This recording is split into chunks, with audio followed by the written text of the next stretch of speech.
Good morning. నేను Jyotsna. Kosgi municipal chairperson పై నేడు అవిశ్వాస తీర్మానం ప్రవేశపెట్టనున్నారు.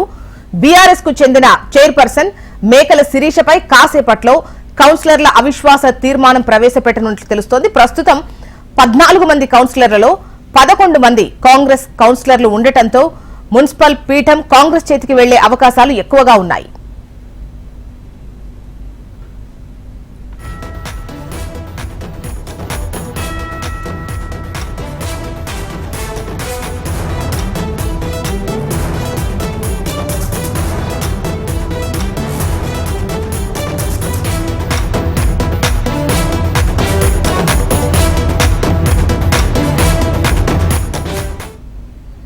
కోస్గి మున్సిపల్ చైర్పర్సన్ పై నేడు అవిశ్వాస తీర్మానం ప్రవేశపెట్టనున్నారు. బీఆర్ఎస్ కు చెందిన చైర్పర్సన్ మేకల శిరీషపై కాసేపట్లో కౌన్సిలర్ల అవిశ్వాస తీర్మానం ప్రవేశపెట్టనున్నట్లు తెలుస్తోంది. ప్రస్తుతం 14 మంది కౌన్సిలర్లలో 11 మంది కాంగ్రెస్ కౌన్సిలర్లు ఉండటంతో మున్సిపల్ పీఠం కాంగ్రెస్ చేతికి వెళ్లే అవకాశాలు కనిపిస్తున్నాయి. ఇక కోస్గి మున్సిపల్ చైర్పర్సన్ పై ఇవాళ అవిశ్వాస తీర్మానం ప్రవేశపెట్టనున్నట్లు తెలుస్తోంది కౌన్సిలర్స్. దీనికి సంబంధించి వివరాలు మనకు చారి అందిస్తారు. నరేంద్రచారి.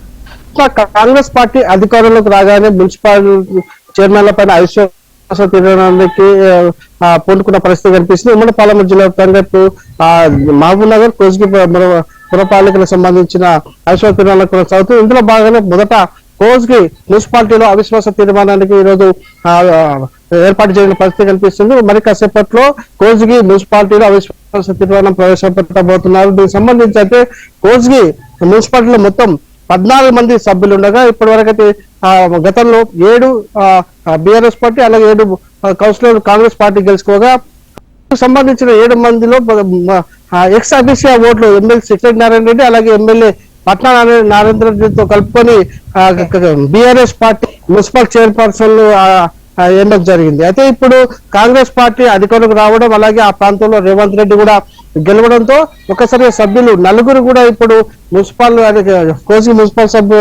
కౌన్సిలర్ 4 బీఆర్ఎస్ పార్టీ చెందిన వారు కూడా కాంగ్రెస్ పార్టీలో చేరడంతో ఒకసారి కాంగ్రెస్ పార్టీ సభ్యులు పెరిగిన నేపథ్యంలో కూడా ఇప్పుడు 11 మంది సభ్యులు కాంగ్రెస్ పార్టీకి రావడంతో అవిశ్వాస తీర్మానం ప్రవేశపెట్టేందుకు ఏర్పాట్లు జరుగుతున్నాయి. ఈరోజు 11:30కు కోస్గి మున్సిపల్ కార్యాలయంలో అవిశ్వాస తీర్మానానికి సంబంధించిన ఏర్పాట్లు జరుగుతూ ఉన్నాయి. అయితే దీనికి సంబంధించి చూసుకుంటే కాంగ్రెస్ పార్టీకి పూర్తి మెజారిటీ అంటే ఇప్పటికైతే 7 కౌన్సిలర్ ఉన్నటువంటి కాంగ్రెస్ పార్టీ ఇప్పుడు 4 బీఆర్ఎస్ కౌన్సిలర్ కూడా కాంగ్రెస్ పార్టీలో చేరడంతో వారి మద్దతు సంఖ్య 11కు చేరింది. దాంతో పాటు రేవంత్ రెడ్డి కూడా ఇక్కడి నుంచి ఎమ్మెల్యే గెలిచిన నేపథ్యంలో ఎక్స్ అఫీషియా ఓట్లు కలుపుకొని మొత్తం 12 ఓట్లు కాంగ్రెస్ పార్టీకి ఉన్న నేపథ్యంలో దాదాపుగా చైర్మన్ పదవిని కాంగ్రెస్ పార్టీ కైవసం చేసుకునేందుకు పూర్తి అవకాశం ఏర్పడింది. ఈ నేపథ్యంలో కూడా దాదాపుగా కాంగ్రెస్ పార్టీ కోస్గి సంబంధించినటువంటి కాంగ్రెస్ పార్టీ చైర్మన్ కూడా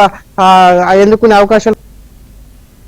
ఓకే, రైట్ చారి. అది 11:30 కోస్గి మున్సిపల్ చైర్పర్సన్ పై అవిశ్వాస తీర్మానం ప్రవేశపెట్టనున్నారు. మొత్తం 14 మంది కౌన్సిలర్లు ఉంటే అందులో ప్రస్తుతం కాంగ్రెస్ బలం 11గా ఉన్నట్లుగా తెలుస్తోంది. ఈ అవిశ్వాస తీర్మానం అనంతరం ఈ పీఠం మాత్రం కాంగ్రెస్ కి దక్కేటువంటి అవకాశం కనిపిస్తోంది.